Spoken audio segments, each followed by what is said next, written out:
কলকাতা থেকে ছুটে এলেন, অবশ্যই কলকাতা থেকে ছুটে এলেন, যে মানুষের মেজাজ কি বুঝলেন? এই আমার ভাই সাম্য গাঙ্গুলি দাঁড়িয়েছে এবং আমি এই অঞ্চলের মানুষকে আহ্বান করব, সাম্য গাঙ্গুলিকে ভোট দিন।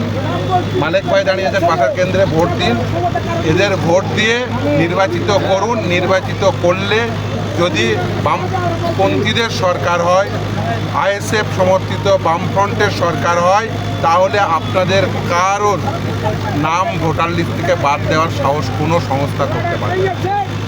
কেজি টু পিজি বিনামূল্যে শিক্ষা পাবেন।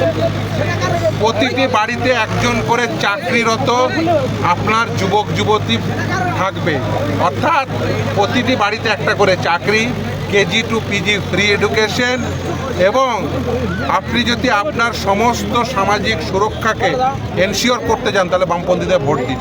আর একটা কথা সবথেকে গুরুত্বপূর্ণ, দেখুন বামপন্থীরা তো ক্ষমতায় ছিল, কোনো দিন দেখেছেন সে যে নিজের নিজের ধর্মবিশ্বাস অনুযায়ী সে করত, যে যার হিন্দু ধর্মাবলম্বী মানুষ তিনি হিন্দু ধর্ম পালন করছেন, দুর্গাপুজো করছেন। কোনো দিন দেখেছেন যে দুর্গাপুজোর মণ্ডপে বুদ্ধদেব ভট্টাচার্য বা জ্যোতি বসুর ছবি টাঙানো হয়েছে? করেনি। আমি এনশিওর করে যাচ্ছি যে আগামী দিনে যদি বামপন্থীরা ক্ষমতায় আসে, আপনারা যদি সাম্য গাঙ্গুলিদের নির্বাচিত করেন, আপনারা নিজের নিজের ধর্ম নিজে নিজে পালন করবেন। যে দুর্গাপুজো করার ইচ্ছা হবে দুর্গাপুজো করবেন, যার নামাজ পড়ার ইচ্ছা হবে নামাজ পড়বেন। কেউ কোনো কিছুর জন্য কোনো কিছুকে বাধা দেবে না। আপনারা প্রত্যেকে নিজের স্বাধীনতা অনুযায়ী আপনারা নিজেদের ধর্ম চালন করবেন।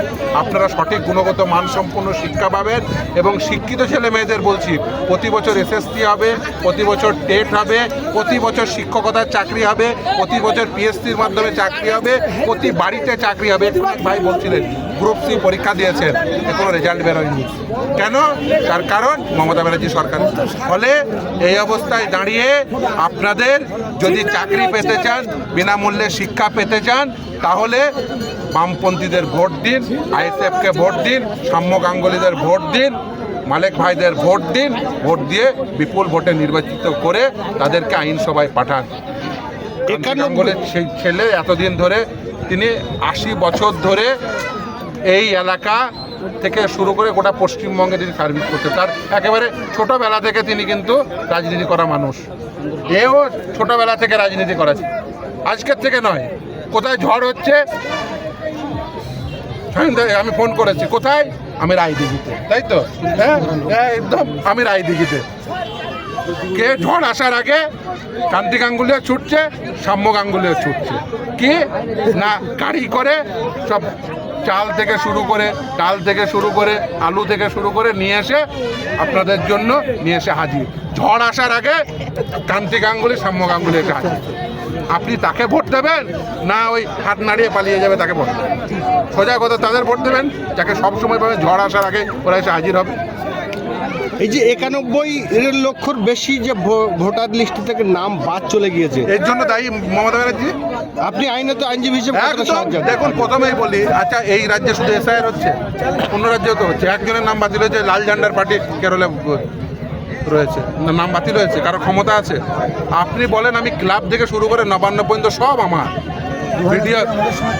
2002 সালে আমার বামপন্থীরা ক্ষমতায়, জ্যোতি বসু মুখ্যমন্ত্রী, কারো ক্ষমতা হয়েছিল? কোনো নির্বাচন কমিশনের ক্ষমতা হয়েছিল একজনের নাম বাতিল হবে? ক্ষমতা হয়নি। তাহলে তোমার অদক্ষতা রয়েছে। আমি বলছি আবার, লাল ঝান্ডার পার্টিকে মুখ্যমন্ত্রী করুন, লাল ঝান্ডার পার্টিকে ভোট দিন, কারোর নাম বাতিল হবে না। আমি বলে যাচ্ছি কারোর নাম বাতিল হবে না। দেখুন, যা দুটো নাম ফেরত পাঠিয়েছি, আমরা মামলা করে ফেরত পাঠিয়েছি, আর উনি গিয়ে মামলা করে জয়লাভ করার পরে বললেন 27 লাখ লোকের নাম বাতিল কেটে গেছে। তাহলে উনি নাম কাটতে যান আর আমরা নাম তুলতে যাই। সোজা কথায়, যদি লাল ঝান্ডার পার্টি ক্ষমতায় আসে, একজনের নাম বাতিল হবে না, সকলে বিনামূল্যে শিক্ষা পাবেন, সকলে বাড়িতে, প্রত্যেকের বাড়িতে একটা করে চাকরি থাকবে। আপনাদের বাড়িতে ন্যূনতম 50,000 টাকা বেতনের একটা করে চাকরি। ভাবুন না যে আপনার বাড়িতে আপনি চাকরি চান নাকি অন্য কিছু চান। আপনি যদি চাকরি চান, শান্তিতে বসবাস করতে চান, আপনি যদি বিনামূল্যে শিক্ষা চান, তাহলে কি করতে হবে? বামপন্থীদের ভোট দিতে হবে, লাল ঝান্ডার পার্টিকে ভোট দিতে হবে। আপনাকে কেউ এসে এই থ্রেট দেবে না, তুই তো রোহিঙ্গা, এই কথা বলার কারোর সাহস হবে না। ও বড় বাজারের পার্টি ছিল, আবার লাল ঝান্ডা নিয়ে আসুন, আবার বড় বাজারের পার্টি করে দেবো। ধন্যবাদ।